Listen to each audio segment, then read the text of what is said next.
কমে গেছে। শরীরে রক্ত চলাচলের যে থাকা দরকার সেটা 120-এর জায়গায় 200 হয়ে যেতেছে, কারো কমে যেতেছে। কেমন রক্ত প্রস্রাব সারাদিনে 2 বার করতাম 3 বার করতাম, এখন 30 বার করা লাগে, 20 বার করা লাগে। শরীরের কন্ট্রোল ক্ষমতা,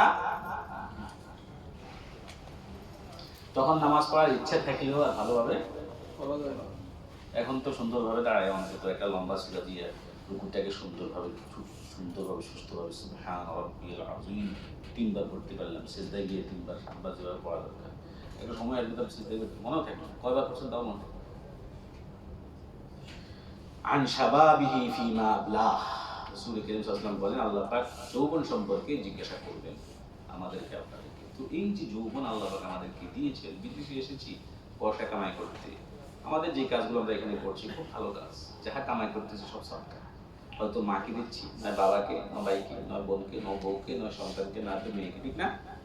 যাদের জন্যই খরচ করছেন সবকিছু কি ভালো কাজই তো আছে, সারা জীবন সৎকার করতেছেন, ভালো কাজ না?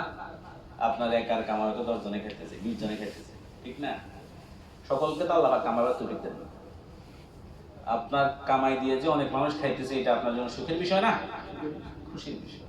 তো ভালো কাজ করতেছে, তো বাকি সময়টাকে দিনের কাজ, কিছু সময় আল্লাহর রাহে ব্যয় করেন, নামাজগুলো সুন্দরভাবে পড়েন। এই বিদিন ঋতুতে এসে আমরা অনেকেই ওই কুতিরা অত বাসায় নামাজ পড়ে, সুন্নত নামাজ বাসায় পড়ে, সুন্নত নামাজ বাসায় পড়লে কোনো আপত্তি নেই, বাসায় পড়ার বড় যুক্ত।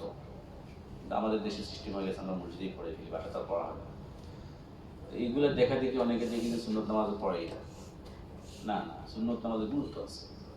হাদিসে আসছে যে আল্লাহ পাক কিয়ামতের দিন তো আপনাকে ফরজগুলো জিজ্ঞাসা করবে, তো ফরজগুলো যদি ত্রুটি থাকে তখন ওই সুন্নতগুলো দিয়ে সে কি করা হবে, পূর্ণ করা হবে। এই জন্য নামাজের সাথে সাথে সুন্নতগুলো, প্রত্যেক নামাজের আগে পরে যে সুন্নতগুলো আছে সেগুলোকে সুন্দরভাবে পড়ব, যৌবনটাকে কাজে লাগাই।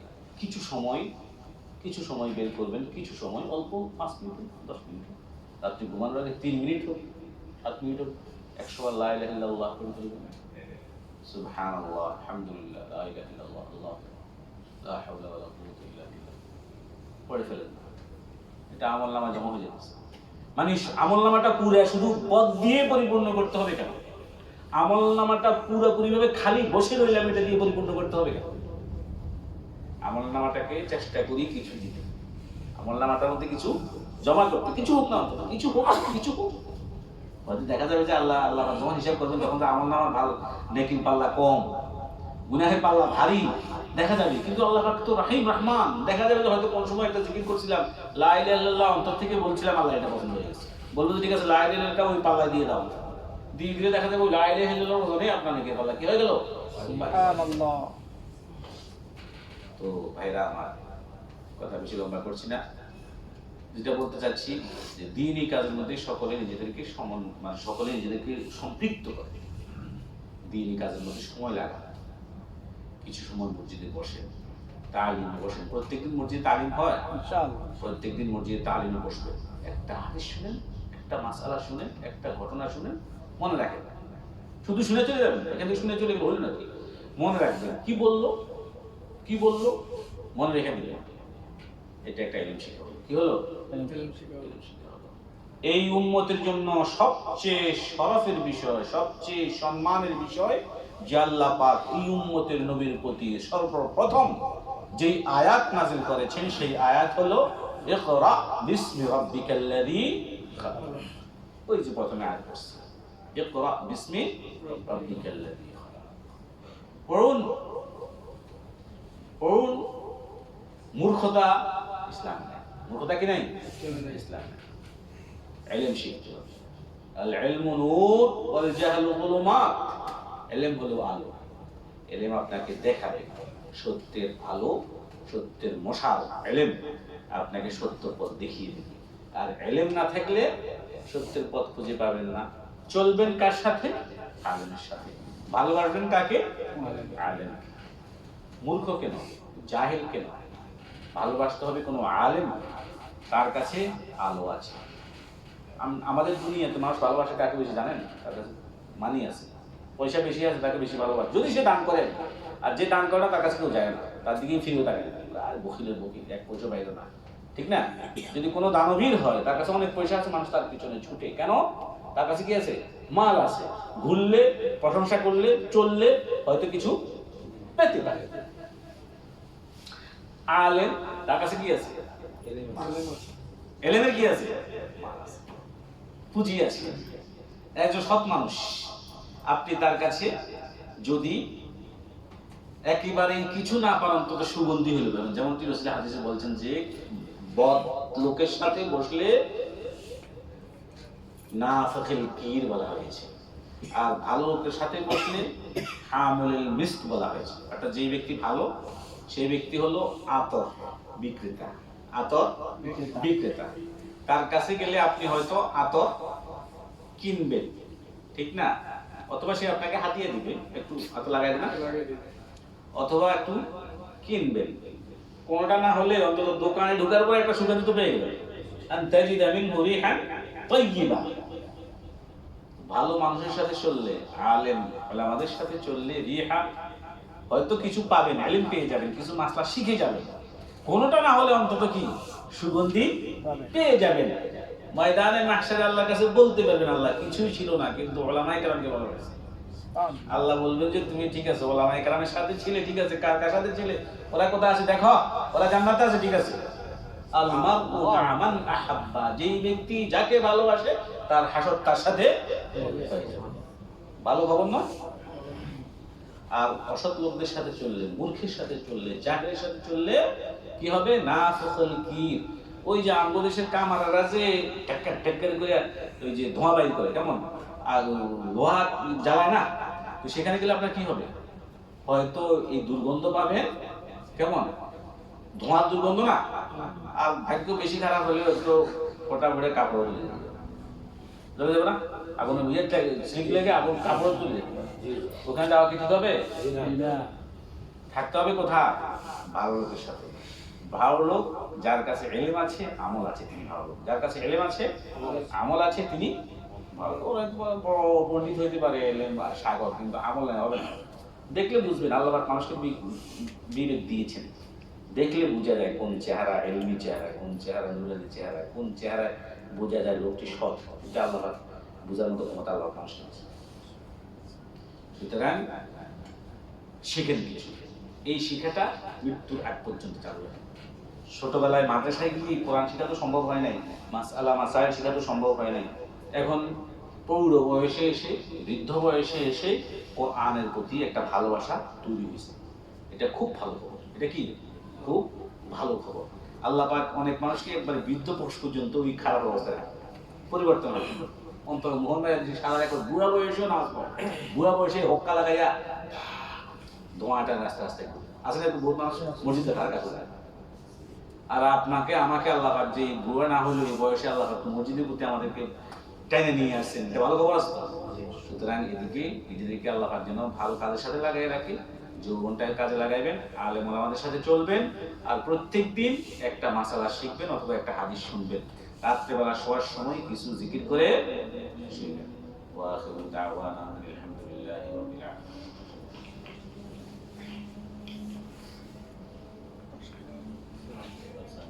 আমি তো প্রথম বলতাম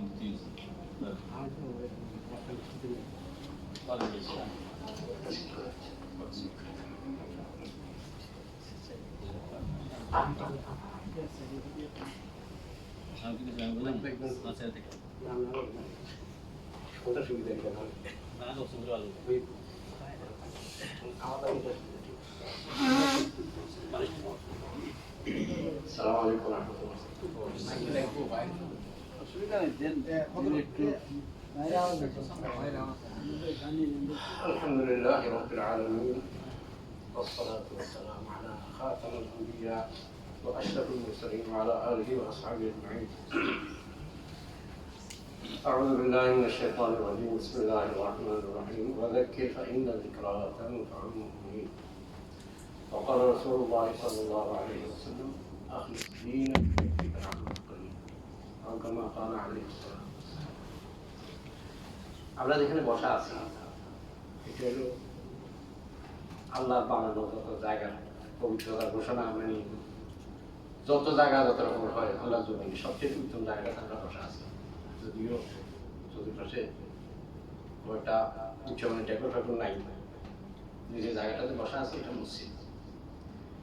এটা আল্লাহর ঘোষণা অনুযায়ী, আল্লাহ রসুলের ঘোষণা অনুযায়ী সবচেয়ে উত্তম জায়গা। এবং এই জায়গাতে যখন আমরা বসি তখন আমরা আল্লাহ পাকের মেহমান হয়ে যাই। মানুষ আবার অনেক কথা বলছেন, এরপরে কথাগুলো আসলে দরকার নাই, তারপরও সাথে আমি ভাজ দিতেছি। এখানে যখন আমরা ঢুকি তখন আল্লাহ পাকের মেহমান হয়ে যাই।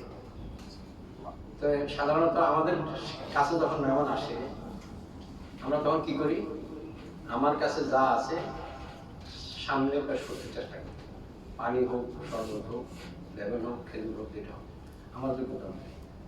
প্রসঙ্গত আরেকটা কথা বলি, এটা এই প্রসঙ্গে যে রাসূলুল্লাহ সাল্লাল্লাহু আলাইহি ওয়াসাল্লাম বলেছেন, মান ইউমিন বিল্লাহি ওয়াল ইয়াউমিল আখির ফালইউকরিম যায়ফাহু, যে আল্লাহকে বিশ্বাস করে, মানে আল্লাহ পাকের কথার উপরে যার বিশ্বাস আছে, মুমিন ঈমানদার, এবং যে আখিরাতে বিশ্বাস করে। আখিরাতে বিশ্বাসের সার সংক্ষেপ কথা হলো কিয়ামতের দিন দাঁড়ায় হিসাব দিতে হবে আল্লাহর সামনে। এই আখিরাতের সমস্ত বিশ্বাসের মূল বিষয় এটা। তাহলে যে আল্লাহকে বিশ্বাস করে এবং আখিরাতের উপরে, আখিরাতের উপরে কি আছে, সে যেন মেহমানকে সম্মান করে, মেহমানের মেহমানদারি করে। এটা প্রাথমিক কথা। কাজে আমার সাধ্য অনুযায়ী যে আমার সামনে আসে, আমার সাধ্য অনুযায়ী তাকে আমি আপ্যায়ন করার কি করবো, চেষ্টা করবো। কারণ আল্লাহ রাসূল বলছেন এটা বলতে একটা সম্মানজনক বিষয়। এই মুমিনের আলামত এটা, যে ঈমান আল্লাহর উপর ঈমান আছে, আখিরাতে বিশ্বাস আছে, সে যেন মেহমানদারি করে। তার মানে মেহমানদারি করাটা কার আলামত? মুমিনের আলামত।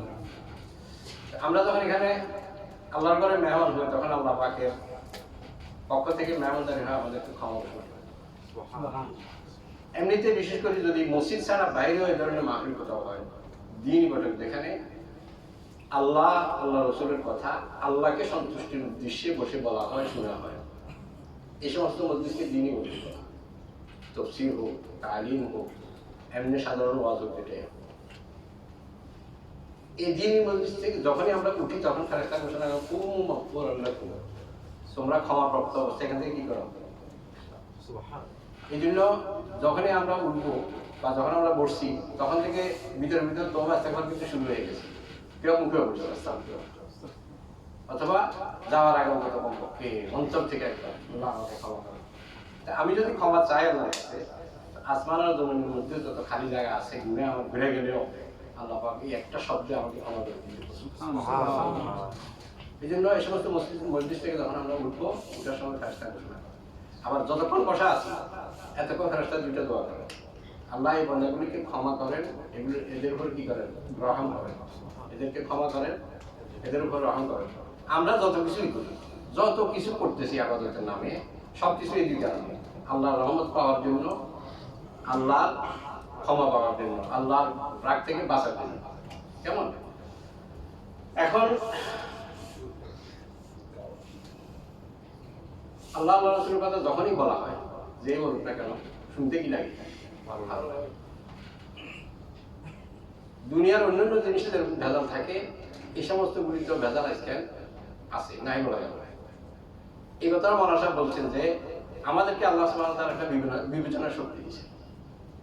আমরা যদি বলি যে হুজুর আপনারা একরকম করেন, আমাদের সমস্যা হয়ে যায়, কোনটা মানে এই যে একটা কথা বলি না, আমি যদি একটা টেলিফোন কিনতে যাই, একা যাই না, কারণ ভিয়েতনাম বলে চায়না দিয়ে দিবে, চায়না বলে ইন্ডিয়া দিয়ে দিবে, এই তো অবস্থা।